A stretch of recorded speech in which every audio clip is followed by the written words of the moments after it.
If the legends are to be believed, there was once a moment in the long, winding history of the galaxy when an entire species damned itself, not through war or plague or external cataclysm, but by the weight of its own excess. Over the course of thousands upon thousands of Terran years, the ancient Eldari, a species of unmatched psychic might and soul-deep passion, spiraled into decadence. Their abilities, so vast and potent, allowed them to shape reality through will alone. Their emotions, intense beyond the comprehension of lesser races, resonated within the immaterium like thunderclaps. And so, as they surrendered themselves to pleasure, indulgence, and depravity, the echoes of their indulgences rang through the warp with catastrophic consequence. What followed was no mere ripple. If the whispers are true, half-heard truths buried in shadow and rumor, then from this all-consuming debauchery, a new being took shape in the warp. It was not forged by incantation or conjured by ritual. Rather, it was born. Born from thoughts, from cravings, from acts so unspeakable they defy record. Born from the psyche of an entire race. It was a god. And it was a god that reflected, in perfect and horrifying detail, the soul of those who had unwittingly gestated it. The name of this god was Slaanesh. Most beings in the galaxy know nothing of this. Even among the learned, such truths are dismissed as dark myth or forbidden heresy. But within the Black Library, hidden in the unreachable heart of the webway, the Eldari's greatest and most secretive trove of knowledge, the truth is preserved.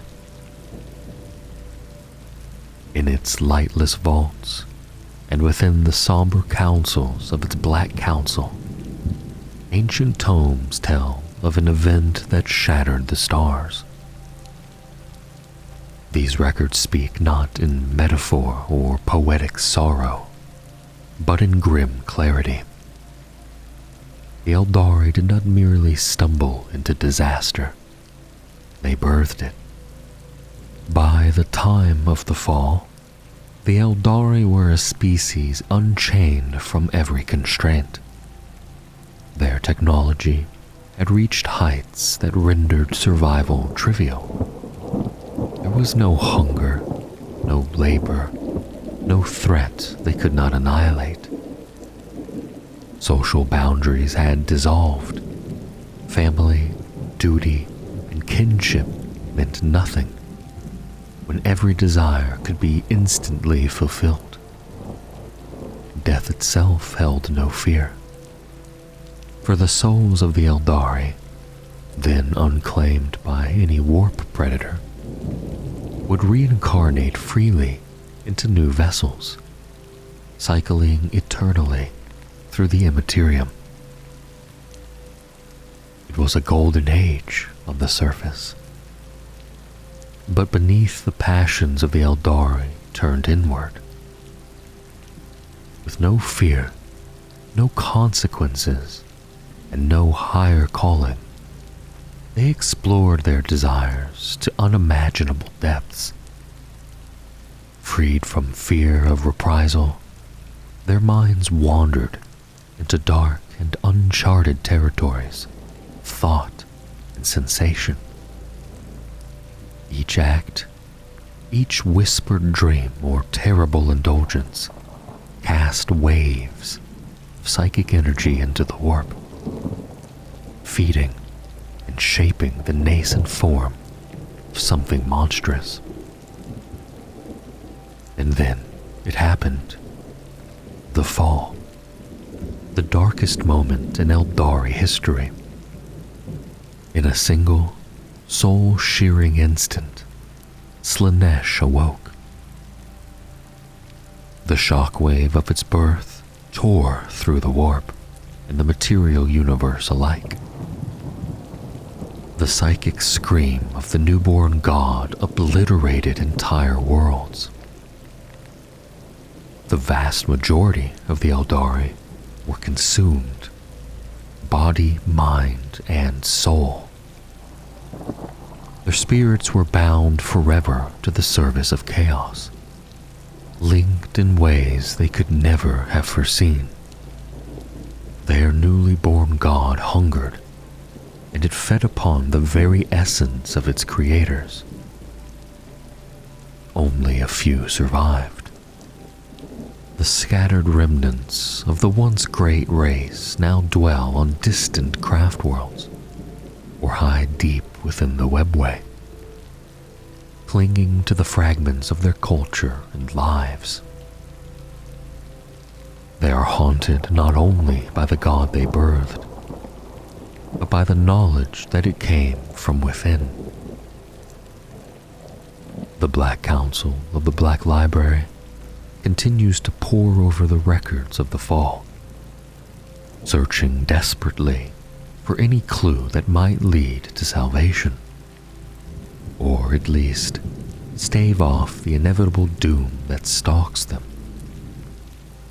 The Eldari tell this tale as a warning, a truth too painful to ignore. They were not destroyed by an invader. They were destroyed by themselves. For the shattered remnants of the once glorious Eldari race, the birth of Slaanesh and the catastrophic fall of their civilization marked a turning point so profound that it reshaped not only their history, but the very soul of their people. With their homeworlds lost, and their gods dead or corrupted, the survivors retreated into the void aboard vast, self-sustaining starships, the craft worlds. And there, they began the painful process of remaking themselves. In the wake of unimaginable loss, they forged a new way of life, one founded on discipline, on rigid structure, and on a single unrelenting purpose: to survive. This resolve was not born from pride or vengeance alone, but from fear. A fear so profound that it gripped even the most wayward of hearts. For Slaanesh had not been sated by the soul-shattering feast it consumed at its birth. No, the Dark Prince hungered still, and the taste of Eldari souls, so rich, so vibrant, had become its obsession. Each Eldari understood, down to the core of their immortal being, what awaited them should they fall. Obliteration, not just of body, but of soul, an eternal and unspeakable torment, offered up to a god of their own making. The horror of such a fate drew nearly all the survivors into the embrace of the Osirnyani path, a way of life built to focus the mind, restrain the passions, and shield the soul from Slaanesh's endless hunger. But not all chose this path. Some refused to change. Whether through pride, defiance, or the simple inability to live any other way. A faction of the Eldari rejected the chains of self-control. They retreated not into spiritual fortresses, but into flesh-wrought cathedrals of suffering and pleasure. These were the Drakari, once called Dark Eldar. Eldari who embraced the very same excess that had doomed their civilization. The Drakari live each moment balanced on the edge of annihilation, knowing that every act of indulgence brings them closer to the abyss, yet unable or unwilling to stop. They seek ever more extreme sensations, their cruelty sharpened by desperation. It is not simply lust or savagery that drives them, but a burning need to stave off damnation by feeding upon the pain and fear of others. They buy their continued existence with agony, wringing vitality from torment as a starving man wrings water from stone. And yet, the Drakari are not alone in this fate. For the powers of chaos do not seduce with abstractions. They are not distant ideals or rare temptations. Their power lies in the proximity to the soul of every living being. They thrive because they embody the most fundamental truths of existence. Khorne is the raw fury of conflict, the fight for survival given divine form. Nurgle is the grim certainty of death and decay, and the twisted comfort found in acceptance of the inevitable. Tzeentch is the endless yearning for knowledge, for power, for change, born from the mortal desire to control the chaos of existence. Slaanesh, though, is perhaps the most insidious of them all. Its appeal is woven into the very fabric of sentient life. It does not begin in darkness or pain. It begins in joy, pursuit of happiness, of perfection, of a life richer and more fulfilling. It whispers of love, beauty, pleasure, and mastery.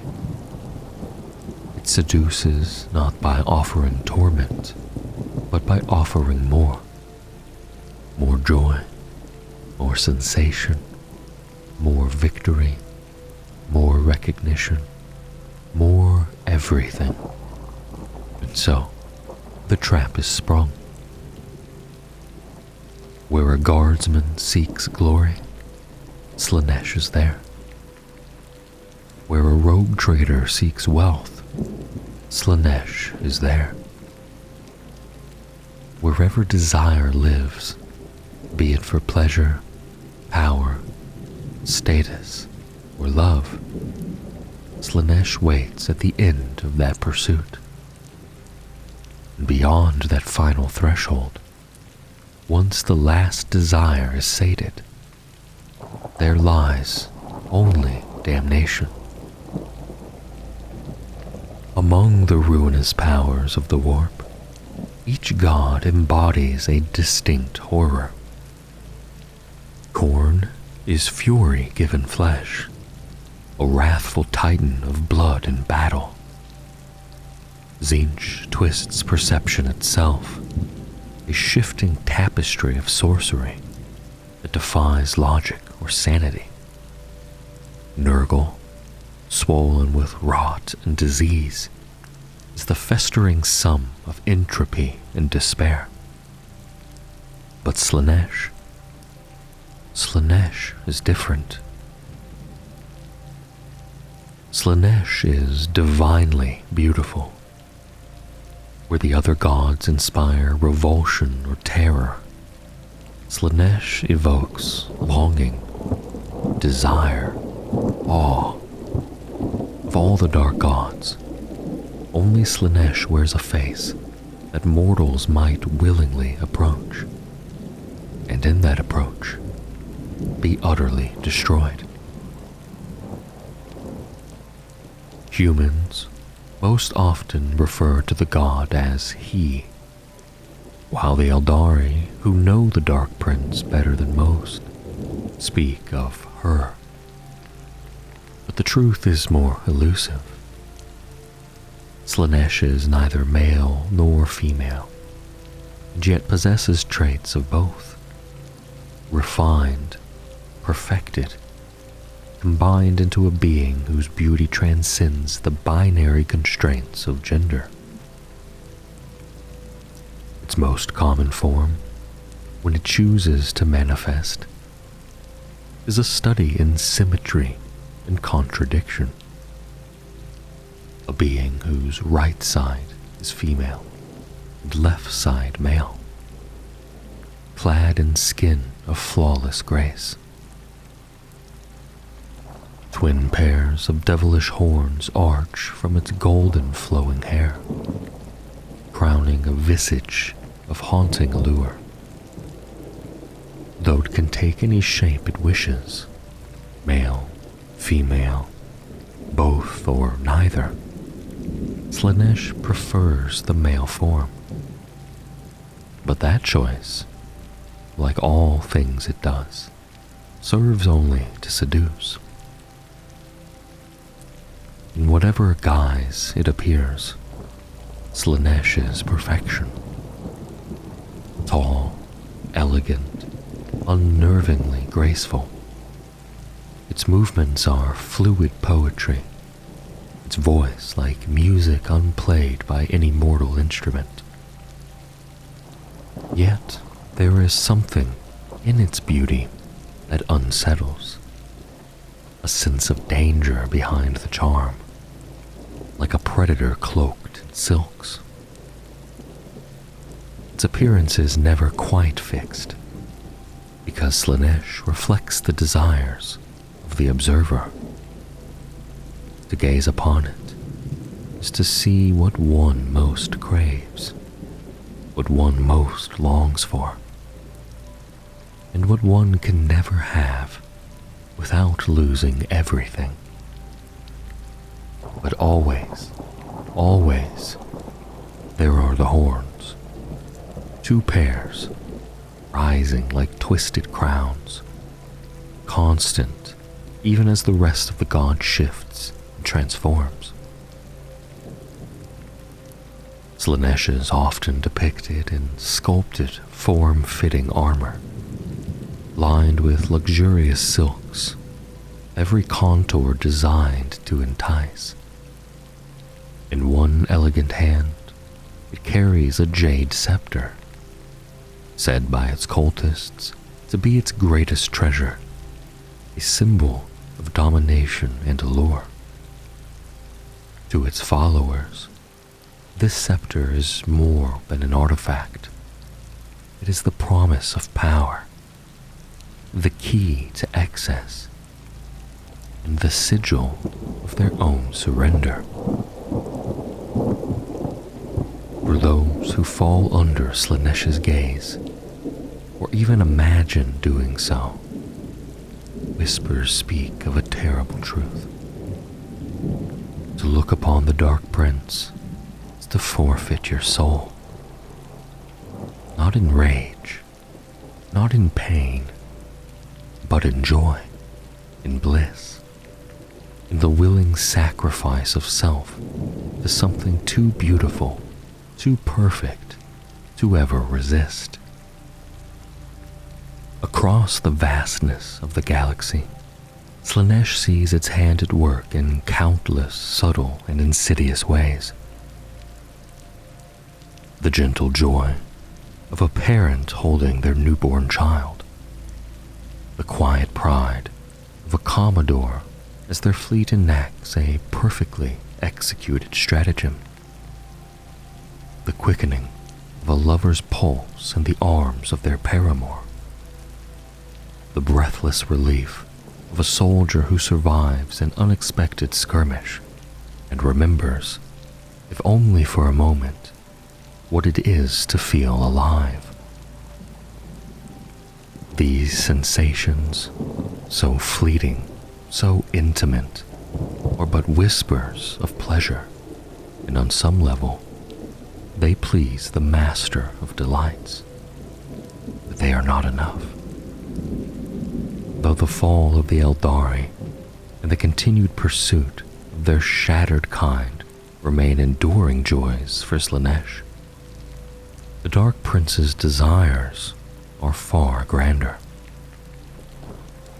Every breath a mortal takes is an opportunity to inhale a new scent. Every toast raised is a chance to taste something never before savored. On every battlefield, each shriek of agony, every scream wrung from lungs by chainsword or flamer, is a symphony yet unheard. From within its glittering palace, in the heart of the Dark Prince's realm, Slaanesh revels in the pursuit of these new sensations. It is not a passive observer, but an active instigator, guiding, tempting, and pushing mortals to ever greater excesses. To the Lord of Excess, reality itself is a plaything, a canvas of flesh, thought, and experience, to be shaped, torn, and bound in pursuit of sensation. Mortals who choose to serve Slaanesh strive to emulate their god, though their imagination and bodies are but crude tools in comparison. Across every star system, every world, every hive and holdfast, cultists of Slaanesh craft experiences that no being has ever known before, twisting art, love, violence, and pleasure into forms that challenge the very notion of what it means to feel. For some, this might be the pursuit of a carnal experience so rare and precise that it becomes legend. For others, it might be the creation of a work of art so beautiful, so tragic, that it leaves all who witness it weeping. But the truly inspired, the ones who catch the Dark Prince's eye, dream far bigger.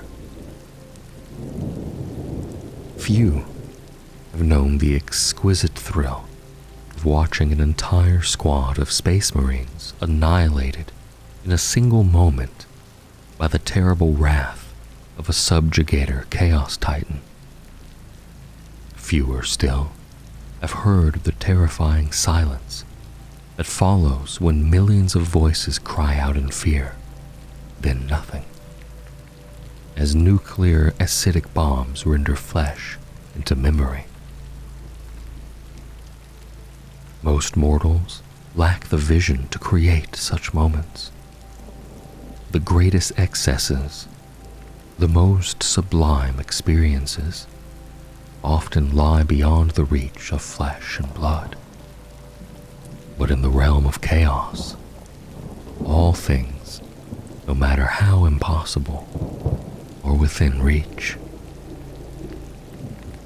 The Adeptus Ministorum and the Adeptus Terra understand how easily desire becomes corruption. They preach restraint, impose suffering, and demand total devotion, for they know that to grant the average imperial citizen even a whisper of freedom is to risk their soul. The Imperium fills every moment of a citizen's life with toil, punishment, and prayer, not for cruelty, but for survival. A mind left idle might begin to imagine, to want, to desire, and that is all Slaanesh requires. Yet, even this rigid discipline brings its own danger. The merciless laws, the endless burdens, the suffocating weight of obedience, they drive many to seek a moment of escape. A single act of defiance is rarely a declaration of rebellion. It is often an act of relief, a chance to breathe, a moment of peace, a whisper of something more.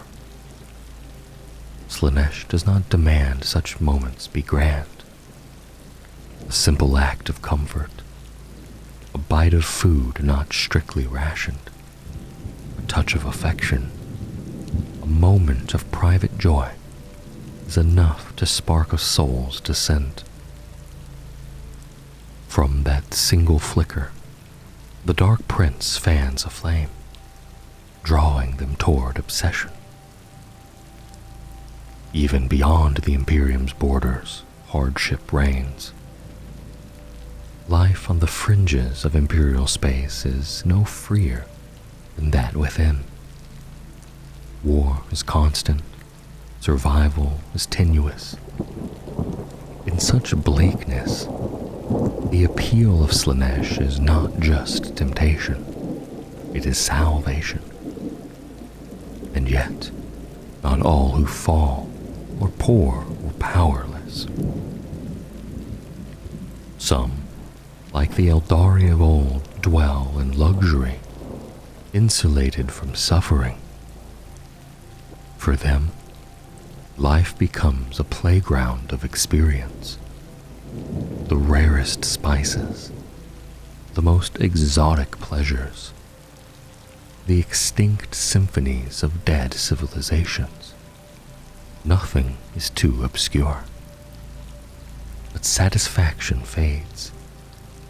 Novelties die. And so, they turn to stranger pursuits, darker desires, chasing what cannot be found through conventional means. But obsession is not only for the elite. Even the most destitute soul can find joy in strange places. The crackling of firewood, the way drool pools on old cloth, the taste of fingernails freshly severed. It seems mundane to one, it becomes the centerpiece of obsession to another.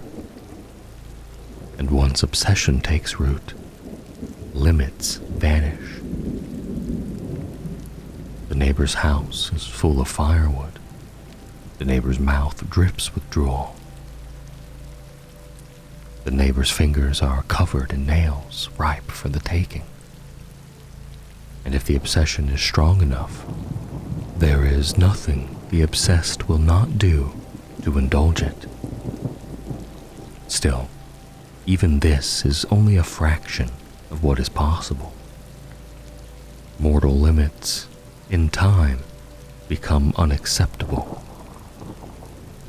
With the right mutations, one might grow ethereal tentacles that pass through bone and extract memories through skull. With the correct warp-infused relic, a mortal might distill the essence of fear from a captive and drink it like wine. In exchange for a soul, a single meager soul, one might gain the ability to heal all wounds and relive the exquisite moment of self-dissection again and again forever. These are but a few of the infinite sensations that await those willing to embrace obsession. For the galaxy is Slaanesh's canvas, and every moment of desire, every act of indulgence, every breath of longing is a brushstroke. Those who serve the Master of Excess do not merely fall into corruption. They rise into a new realm of experience, where sensation is purpose, and pleasure is the path to eternal damnation. When the Dark Prince tore open reality with its birth, the warp howled and the galaxy shuddered. Its nascent form, newly awakened, knew only hunger, a vast, gnawing emptiness, and a boundless, terrible cruelty. In that first moment, Slaanesh consumed billions of Eldari souls, drowning them in eternal damnation within the depths of its being. It reveled in their despair, in the agony of their realization, as they came to understand that their fall had created their destroyer. And it was not merely destruction, it was ecstasy. The act of consuming those who had given it life was a pleasure so profound that few minds, mortal or otherwise, could begin to comprehend it. But the moment passed, and so Slaanesh moved on, not merely hunting the surviving fragments of the Eldari species, but savoring the hunt, delighting on it. Every new torment, every soul claimed, was another step in its endless pursuit of sensation. Yet even that exquisite satisfaction could not endure. Ever since that first feast, Slaanesh has been driven, a god of obsession, seeking new pleasures to fill the silence between its soul meals. Pain and suffering, worship and adoration, these are pleasing to the Lord of Excess, who bathes in torment and thrills in agony. But such things, while potent, are not enough. Slaanesh is no simple god, and its hunger is never sated by repetition alone. Through its countless followers, mortal and demonic, Slaanesh explores the infinite depths of sensation. All beings, no matter their form or allegiance, feel. They long for power, for pleasure, for perfection. They are filled with pride, with want, with longing. Some for the tangible, others for dreams and ideals. The Dark Prince offers them what they seek. It gives power, mastery, and fulfillment. It gives gratification, the moment of triumph, the peak of desire, the climax of ambition. There is a cruel trick in this gift. With fulfillment comes craving. With indulgence comes addiction. The more they feed, the more they need. Their hunger grows, not shrinks. And in that widening abyss, Slaanesh binds them to itself. For every moment of obsession, Slaanesh shares in their sensation. The recoil of a bolter hammering into a Chaos Space Marine's shoulder becomes, to Slaanesh, the tender touch of a lover. The fevered, drug-induced dream of a cultist becomes a sumptuous feast. Every vile indulgence, every thrill of darkness, every forbidden act is reflected back to the god, who rewards it with whispers of power and a deeper hunger. Even the acts of those who serve the other chaos gods are not beyond Slaanesh's reach. When a berserker spills blood in the name of corn and feels the hot rush of pride as bodies fall beneath his blade, Slaanesh drinks in that pride, sharing in the satisfaction and stoking the drive for greater glory. When a spy unravels a planetary regime in service to Tzeentch and delights in the perfection of their deception, Slaanesh feels the spark of triumph and feeds the obsession for even more elegant manipulation. When a plague-ridden soul embraces the swollen blessings of Nurgle and finds comfort in decay, Slaanesh takes the warmth of that surrender and cultivates the mortal's love of stillness and serenity. In this way, the perfect prince is fed not only by those who openly worship it, but by all acts of excess pride and desire. Where there is feeling, there is hunger. Where there is hunger, there is indulgence. And where indulgence reigns, Slaanesh is never far. Of all the ruinous powers, Slaanesh is the youngest and most beguiling. Alone among the Chaos Gods, the Prince of Chaos appears truly beautiful to the mortal eye.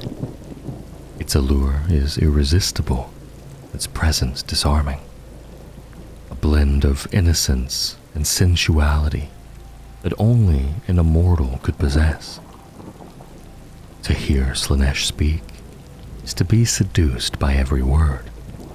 To behold its form is to risk one's soul, for it can assume any alluring shape it will, and in any guise, it is perfect. So captivating is Slaanesh that no mortal can look upon it without being enslaved to its slightest whim. Those who long for charisma and companionship, for adoration or influence, turn to the Prince of Pleasure, whose gifts can make a speaker magnetic, an artist inspired, or a warrior worshipped. Poets and painters are drawn in by the promise of divine inspiration, while even hardened champions might be tempted by the prospect of adulation and loyalty from those around him. Yet, Slaanesh's gifts are never without price. What begins as delight quickly becomes routine, and its followers are driven to seek out greater, more extreme forms of pleasure and self-fulfillment. What once brought joy grows stale. Only the most decadent and debased acts can stir the emotions of Slaanesh's servants, who are consumed by addiction, the purest, most corrupt form of obsession. Slaanesh is the god of passion, obsession, luxury, art, and indulgence. It embodies every vice whispered in the dark, every cruel desire buried in the mortal heart, and every secret temptation hidden behind masks of restraint.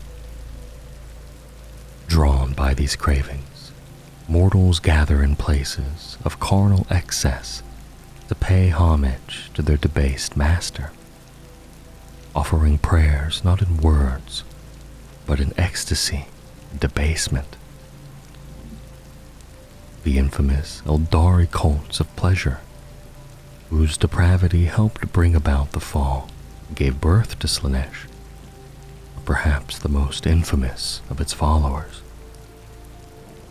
From their ruin emerged the Drakari, a twisted reflection of their noble cousins, the Asuryani. These dark Eldari fear Slaanesh's hunger just as deeply, for they know their souls, too, are ripe for the taking. The followers of Slaanesh seek pleasure in all things, and quickly become numb to the mundane. They drape themselves in extravagant, garish attire, brightly colored, richly decorated, impossibly opulent.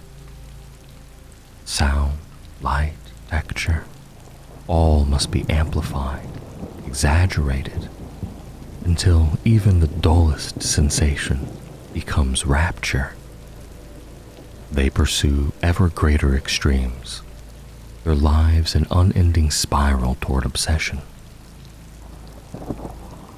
Slaanesh's touch often finds its way into the upper echelons of society, where luxury and power insulate the soul. The nobility, the idle rich, and the elite, those with the time and means to indulge, are frequent victims. But perhaps the most insidious corruption takes place among those who pride themselves on virtue. There is no joy like corrupting the righteous. Even the most devout pontiff of the ecclesiarchy must sleep, and in sleep, the secret desires of his subconscious betray him to the master of carnal joys. The more civilized a culture, the more fertile the ground becomes for Slaanesh.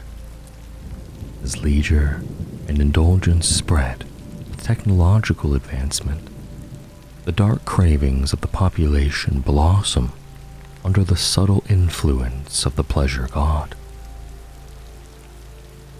Orgies of unspeakable vice erupt across entire sectors, where death by overstimulation is seen not as tragedy, but as the Dark Prince's favor.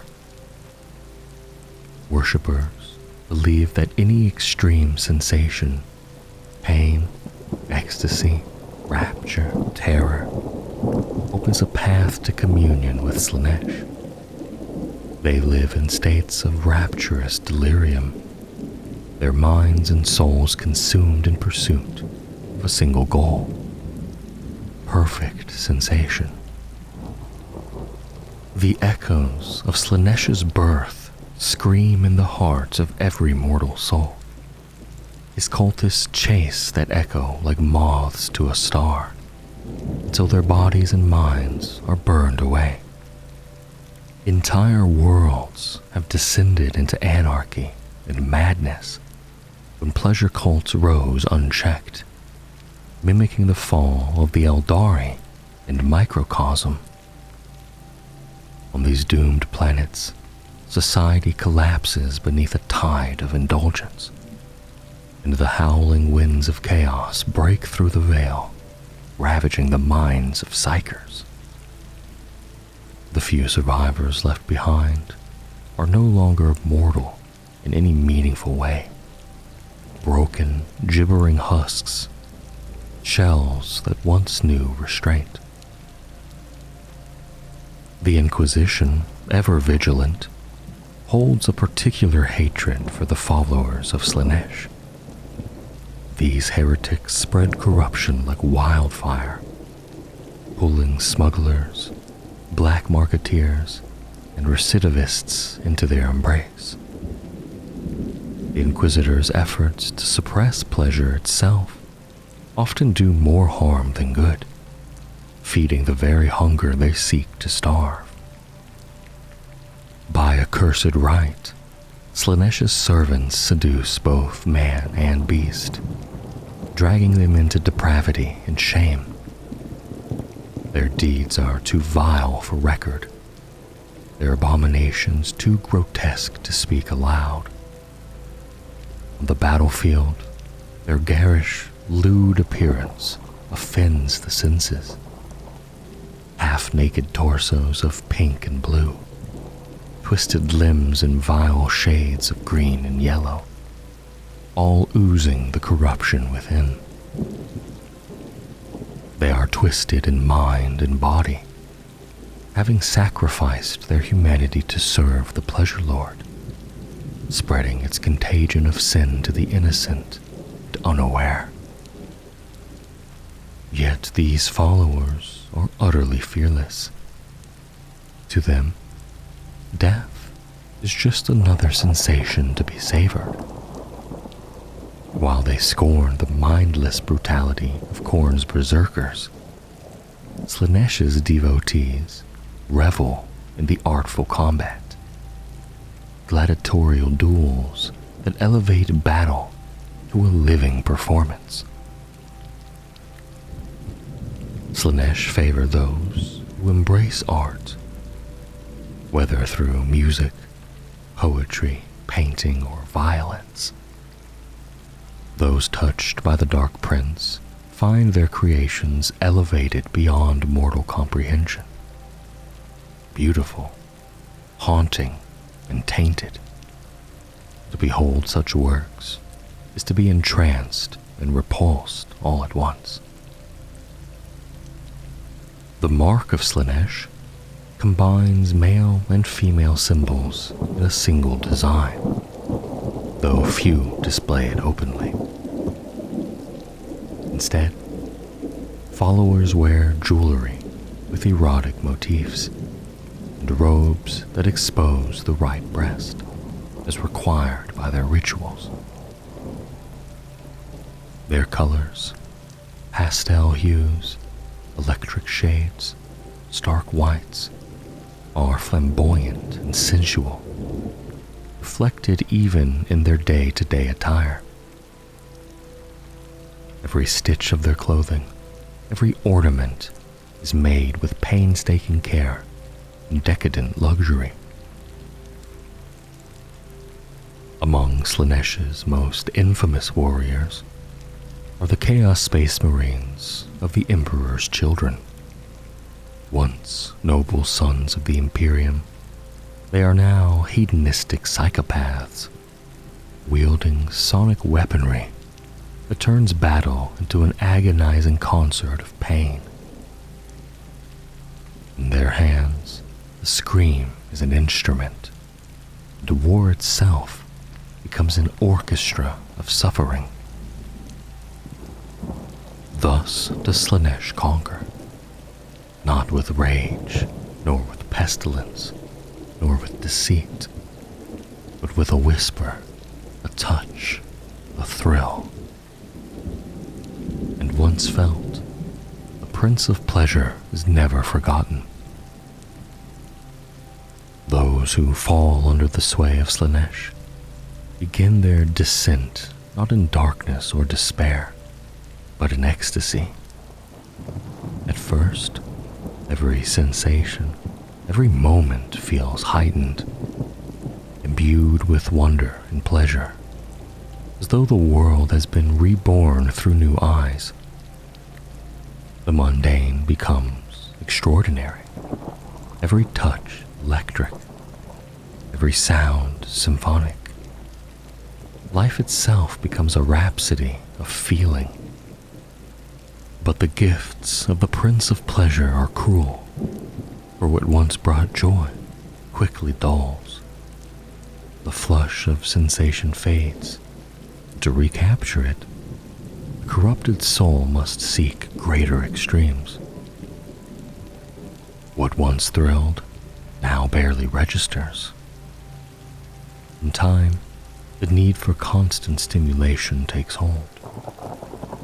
Followers find themselves surrounded by overwhelming sounds, clashing colors, and garish displays, especially in the signature hues of bright pinks and purples, the colors most pleasing to their god. As the spiral deepens, so too does the moral decay. No longer satisfied by ordinary experience, the follower of Slaanesh turns to acts of cruelty and degradation. Sadistic murder, humiliation, and twisted excess become not only tolerable, but necessary, the only way to feel that which was once given freely.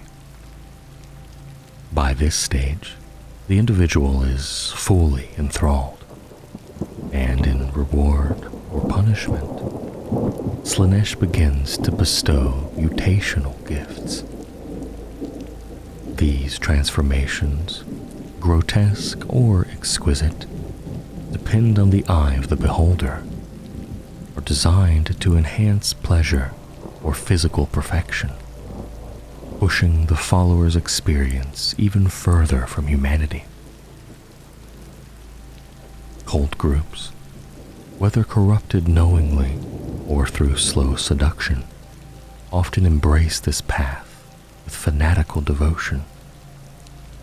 Members engage in radical body modifications, excessive makeup, ornate clothing, or even surgical alteration if technology permits.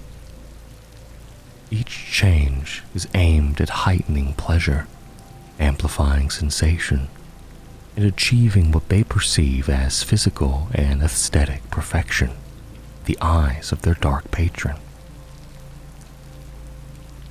Ultimately, even death itself becomes part of the pursuit, the act of killing, the power, the release, the intensity is a joy.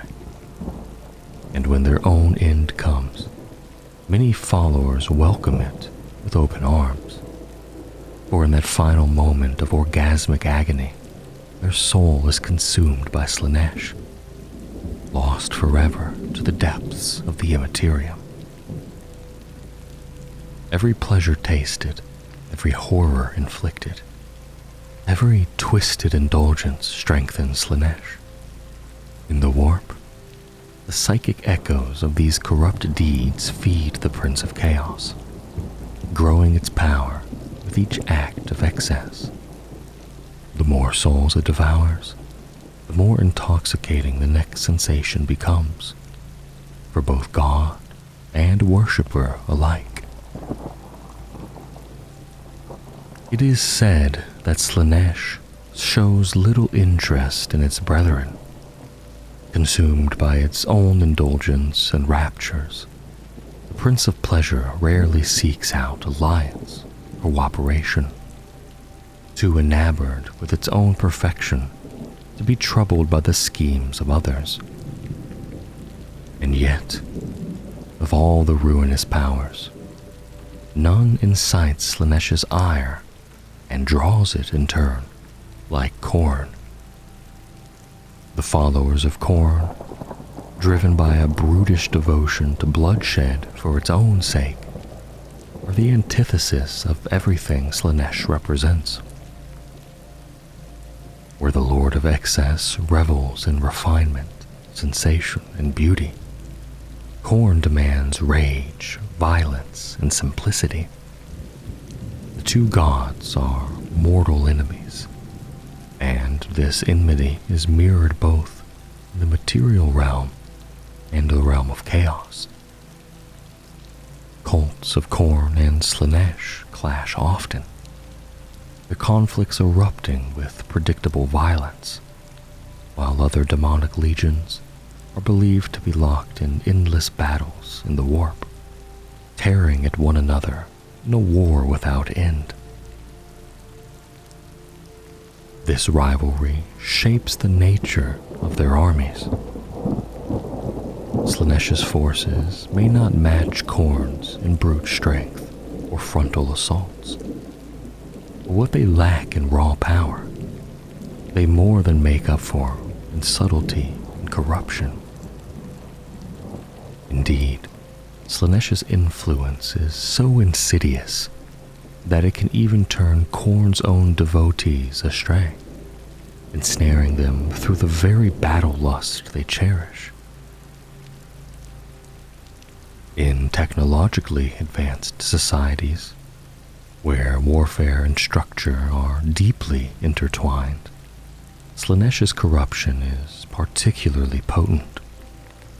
A single, well-placed cultist within the ranks of a fleet or military hierarchy can cause catastrophic destruction, crippling entire operations or annihilating cities from within. And wherever Khorne's blood-soaked zealotry burns brightest, Slaanesh's agents are often found lurking in the shadows, whispering temptation and weaving the threads of downfall.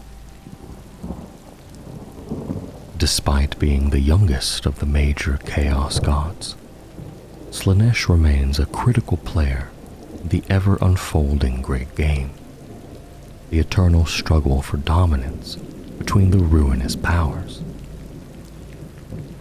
While Slaanesh might not yet be powerful enough to stand alone against any of its elder siblings, its support in alliance is often enough to shift the balance of power. The Prince of Pleasure, through manipulation and charm, exerts influence far beyond its measured strength. Nowhere is this dynamic more compelling than in the complex relationships between Slaanesh and the other gods. Khorne detests Slaanesh utterly. The Dark Prince's hedonism and aesthetic pleasures are anathema to the Blood God, whose rage is so profound that the mere mention of Slaanesh or its schemes causes volcanoes to erupt in his realm. The Prince of Pleasure amplifies Khorne's fury merely by existing, and takes perverse delight in doing so. Though only Khorne displays such open hostility, Nurgle and Tzeentch too are uneasy in Slaanesh's presence. The traditional hierarchy of power places Slaanesh at the lowest rung. Yet, even the Plague Lord and the Changer of the Ways are not immune to the magnetic pull of their younger sibling. Slaanesh's charisma is inescapable, its allure undeniable, even to the gods. This discomfort stems from a deeper truth. Each Chaos God, in their own way, embodies excess. Khorne in bloodlust, Tzeentch in scheming, Nurgle in the proliferation of disease. Each is a form of obsession, a singular pursuit that Slaanesh can manipulate with the whisper of a promise. Deep within the minds of the other gods lies a lingering suspicion. The influence of the Dark Prince is growing, slowly, steadily, irresistibly. That one day, Slaanesh might eclipse them all.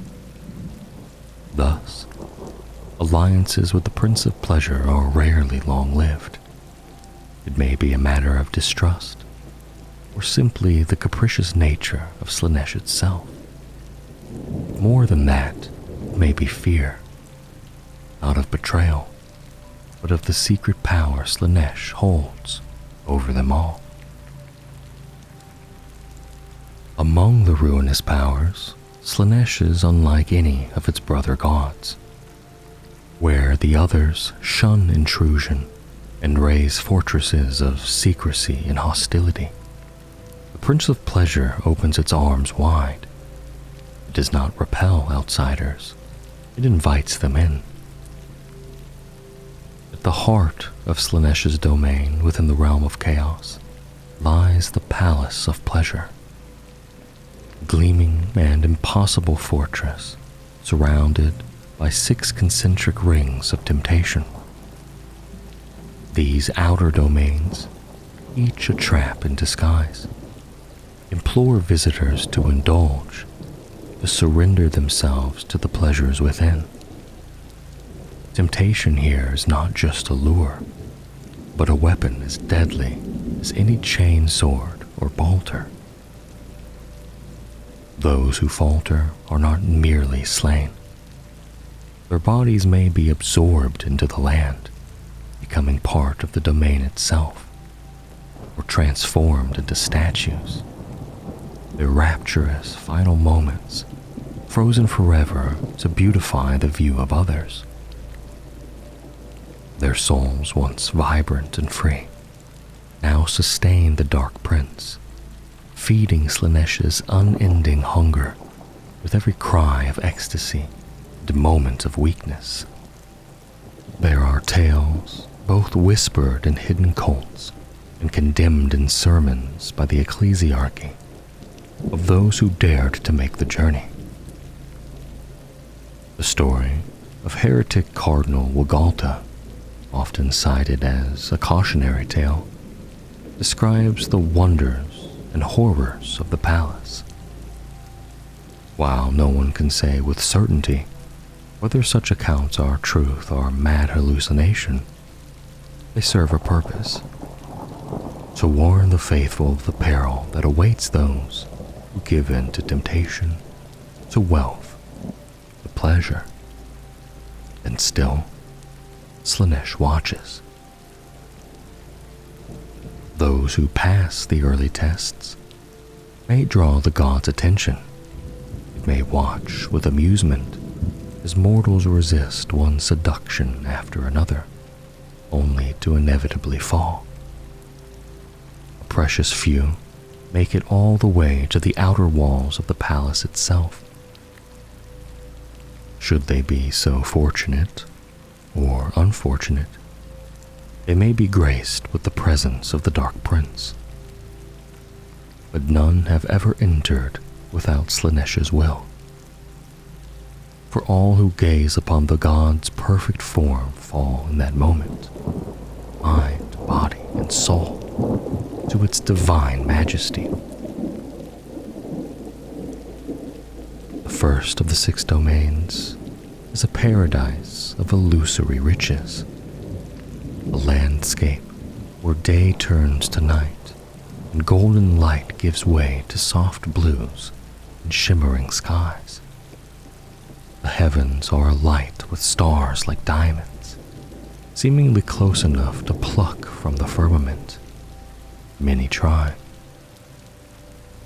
They climb trees made of pure gold, reaching, straining, leaping, only to plummet. Their bodies break, but in their final moments they feel only rapture, eyes wide with the glint of imagined jewels in their hands. For a fleeting second, they believe they have won, and in that moment of false joy, they forfeit everything. Scholars who study the legends of chaos describe this domain as a realm of impossible wealth, a trap laid for the greedy and ambitious. Here, the grass shimmers like the ocean under a noon sun, and the trees whisper in the wind, offering all that one could want and more. Mountains of gold gleam on the horizon, and paths of ruby and emerald stretch across the land. Gemstones and gold nuggets lie scattered across the paths, ready to be scooped into a pouch or slipped into a sleeve. But those who become too enamored, who burden themselves with too many treasures, eventually collapse beneath the weight. Bones and rotted remains litter the domain, half buried beneath the gilded soil. And yet, even in death, their faces bear smiles, rapt expressions carved into flesh at the moment of surrender.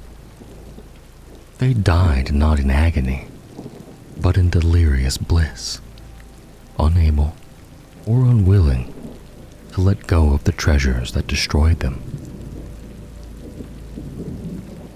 In Slaanesh's realm, there is always room for one more gem, always one more step toward indulgence, and always one more soul to claim. Whispers from the fevered, the broken, and the damned speak of the perils awaiting those who venture deeper into Slaanesh's realm.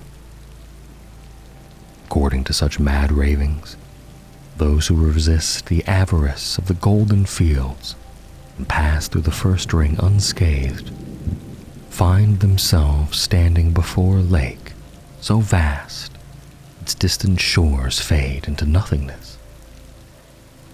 Across this mirror-like expanse lies a constellation of pale islands, connected by an intricate web of bridges that beckon like delicate lacework on the horizon. The lake's waters are no water at all, but the finest wine, rich and aromatic. Its bouquet so enticing it causes the words of sermons and oaths to fade like distant echoes. There are no cups to be found. Most don't care. The allure is too great. Visitors fall to their knees, lips touching the surface, drinking deeply of the intoxicating pleasure. Their thoughts blur. Many drink until they slip beneath the wine, their laughter and sighs swallowed in silence. For those who resist, who lift their heads in focus, the island reveals their true form. Vast, hunched giants bearing aloft massive tables piled with feasts beyond comprehension. Exotic fruits, golden breads, and succulent meals overflow from platters of silver and jade. But swimming to these living banquet halls is perilous, especially for those whose minds are clouded. Those who succeed in reaching the feast are met with indulgence beyond imagination. Each bite outshines any meal ever known. Flavor turns to rapture. Hunger becomes obsession. Victims devour with manic speed, losing all sense of self. They consume until they can consume no more. Only then do they notice, too late, that some of the meat bears the all too familiar contours of those who came before. Even should one realize this grim truth, there is no stopping. The compulsion to feast overrides reason. Body fails before the hunger does. Collapsing into the food they once devoured, the glutton becomes the next course in the endless banquet of the second ring. Across the Imperium, preachers and inquisitors fill libraries with cautionary tales and grim manuals. They know that the carnal instincts are the easiest path to damnation. Slaanesh knows this too. It is why the third ring is a domain of overwhelming sensation, crafted with loving cruelty to overload mind, body, and soul. Pleasant, textured fields glow in teasing golds, and soft tints spun from dream thread ripple with visions drawn from the deepest subconscious of those who gaze upon them. Travelers pass through twisting corridors, unable to avoid brushing against the silken walls that seem to breathe and moan in response to every touch. From one decadent tableau to the next, demonettes and mortal bodies entwine, some beautiful beyond comprehension, others horrifically alluring, each whispering sweet surrender. The air itself is an enemy. Heavy with intoxicating musk, it seeps through the skin, making the flesh hypersensitive. Each breeze, each touch, a symphony of sensation. Braziers of incense smolder with memory, conjuring past desires and moments of forbidden pleasure. The spirit falters, and in the haze, demonettes close in, offering caresses with bladed fingers. hisses from razor-fanged mouths, and embraces that wound as they seduce. But Slaanesh's temptations are not merely of the flesh. They prey upon the soul's need for recognition. In every military across the stars, tales of glory and honor inspire warriors to fight harder, to rise above themselves. When victory is claimed, they are bathed in adoration of their peers, a drug all its own. The fourth ring of Slaanesh's realm offers these dreams and more. Here, each visitor is greeted by a vision tailored perfectly to their soul. Soldiers are hailed as champions, with statues erected in their image. Planetary governors see themselves commanding entire star systems. Priests gain the adoration of the faithful, their words law across worlds. Each illusion is rooted in believability. After all, history is full of such heroes. The dream is so real, so comfortable, that few can ever leave it. The illusion doesn't crack under its own weight. It is the victim's doubt that provides the only escape. Those who break free do so in agony, the shattering dream revealing for a split second a vast plain of black soot. In that moment, the illusion falls away, and they glimpse the truth. Heaps of bones, half buried in ash, surrounded by the living dead, beings still entranced by their personal delusions. Then, just as quickly, the vision vanishes, and the path forward to the fifth ring begins. Such is the journey into the Dark Prince's realm, a place of boundless beauty and unimaginable horror, where every desire is fulfilled until it becomes the prison from which one can never escape. When the corpse god of the Imperium forged the Space Marines, it is said he faced a challenge as monumental as any battle. He sought to create warriors of unparalleled might, champions who would perform heroic deeds, conquer the impossible, and achieve greatness in his name. But they also had to be humble, recognizing themselves not as heroes, but as instruments of his will, obedient and unquestioning. History, however, remembers the failure. Legions rebelled, swayed by prideful primarchs who dared to question the Emperor's design. And in the shadows, the Prince of Chaos whispered, offering temptations and promises. The same whisper reaches all who enter the fifth circle of Slaanesh's realm. If one lends credence to the blasphemous tales passed from madman to madman. The fifth ring appears as a grand forest, a sanctuary of towering trees and hidden glades. The thick canopy muffles sound, lulling the mind into introspection. The long walks, the forest's hushed stillness invite one to contemplate, to wander inward. In each tranquil glade lies a still pool, mirror-like, drawing the traveler to sit and reflect.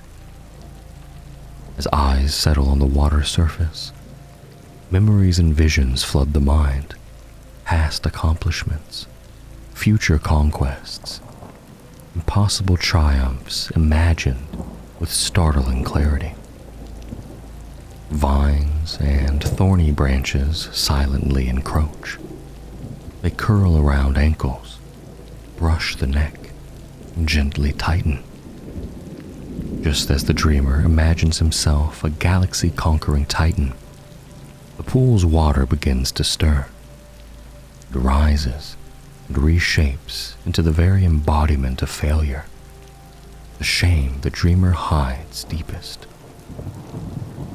Eyes snap open to a vision of defeat, a moment of collapse, and then the vines tighten, the branches tear at flesh, the air is choked from lungs. The stifled scream becomes a song to Slaanesh. Precious few resist. They break the dream's hold, rise gasping, and press forward into the sixth and final ring, the last threshold before the palace of pleasure. For any mortal or demon who has made it this far, weariness grips the soul. In the galaxy of the 41st millennium, life is harsh and unrelenting. Even those untouched by the Imperium's crushing weight suffer burdens of their own. The Eldar live in constant vigilance, maintaining their craft worlds, while haunted by the eternal thirst of their doom-laden god. And so, the sixth ring offers respite. After all trials, the wanderer is met with what every soul craves: rest. A beach of warm sands stretches beneath a golden sun. The sky is clear and endless, its few clouds pushed gently by a breeze that carries soft music to soothe the spirit. The ground rises to cradle the weary, while cherubs appear to remove armor and burdens. From the mists of breaking waves, figures of calm and beauty approach. They press soothing hands into aching muscles. The journey's pain dissolves like mist. Here, at last, is peace, eternal peace, if the will is not strong enough to cast off the illusion. But for the rare soul whose resolve burns brighter than desire, the spell breaks. The sky shatters with a silent scream. Apparitions flee. Armor and gear are reclaimed, and the lone survivor rises, a storm of purpose in a place of dreams. Ahead lies the final test, the palace of Slaanesh. A warrior, mortal or otherwise, who survives the 6 circles might expect to be met by demonettes, fiends, or the keepers of secrets, legions of horror defending their master's keep. Surely the palace of pleasures would be ringed by walls of ivory and gold, guarded by monstrosities forged from ecstasy and agony. But Slaanesh requires no such defense. The path to the palace is lined with statues of flawless alabaster and trees shaped with unnatural perfection. There are no weapons drawn, no demonic legions, no ramparts. The air grows still. And then, music. Unseen choirs sing in voices both divine and profane. The melodies weep into the soul. As the invader stares, a figure emerges from the palace. Slaanesh, the Prince of Excess, in all its impossible beauty. It walks with poise, it smiles, and in that moment, all resistance ends. The will shatters, the mind submits. Perfection stands before them, and they welcome the loss. This is why there are no guards. None are needed. What happens next is unknowable. No one returns from the Palace of Pleasure. Scholars of forbidden lore argue endlessly about what lies within, but no first-hand account exists. Some say it's a simple dwelling, its humility only enhancing the majesty of its occupant. Others believe it is the greatest structure ever imagined, a sprawl of endless towers, golden domes, and halls paved with desire. But all agree on one thing: it is magnificent. If it boasts a courtyard, then it's filled with statues, figures frozen in bliss, their faces lit with joy, perhaps the final form of those who succumbed to the prince's charm. Others speculate the palace is a den of unending decadence, where acts too blasphemous to describe unfold eternally. Perhaps the only inhabitant of the palace is Slaanesh itself. Perhaps it is filled with unholy life, an entire court of demons and broken souls. Whatever the truth, this is the seat of the master of sensation, the domain of the Lord of Excess, the god of desire and decadence. It is not a fortress, it is not a battlefield, it is home to Slaanesh. Though Slaanesh is the youngest of the ruinous powers, the demon legions that serve the Dark Prince grow more numerous with each passing moment. While they may still pale in number compared to the vast demonic hosts of Khorne, Nurgle, and Tzeentch, the demons of Slaanesh are not to be dismissed lightly. Each of these creatures bears some aspect of their master's perverse and unnatural beauty, a disturbing blend of allure and revulsion that evokes both loathing and desire. Their presence exudes an overwhelming aura of sensuality, strong enough to drown even the most stalwart soul. A single whispered promise can enslave a heart that once beat with unwavering resolve. Their forms are a monstrous contradiction, where fairness and foulness intertwine, each a vision that both beguiles and terrifies. To gaze upon them is to have the soul assaulted by beauty warped into horror. When Slaanesh unleashes its legions of excess, they descend with sinuous grace, a blur of bladed limbs and lithe forms, each movement both mesmerizing and grotesque.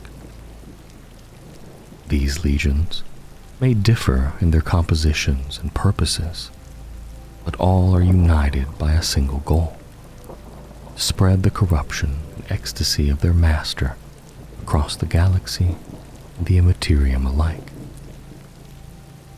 Slaanesh's greatest weapon is not raw force, but temptation. The promise of pleasure, whispered sweetly, draws both mortals and demons into servitude. Yet when persuasion fails, and souls must be torn from their hosts by force, or control of a warp domain must be contested, the legions of excess march to war. Though they may lack the brute strength of Khorne's warriors, the resilience of Nurgle's Talibans, the sorcerous might of Tzeentch's hosts, Slaanesh's demons strike with an unequaled speed and precision. In the swirling chaos of battle, they are a deadly storm, tearing through foes before they have time to scream. The keepers of secrets, Slaanesh's greatest generals and dark-hearted avatars of excess, often lead these armies. Some demon princes, once mortal champions exalted to eternal service, also command legions.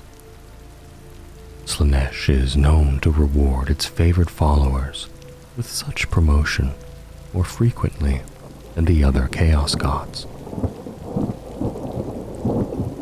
Each general has their own obsessions, and many structure their legions of excess to suit their whims. Others remain fickle, reordering their troops to match the mood of the moment or the shifting tides of the battlefield. As a result, no two legions are ever truly the same, and their tactics are as fluid as their forms. The hierarchy beneath each legion's commander includes heralds of Slaanesh, or demon princes, who lead subunits called cavalcades, 6 to a legion, echoing the sacred number of the Dark Prince. Within each cavalcade, the main force consists of demonettes, Slaanesh's lesser demons, and handmaidens.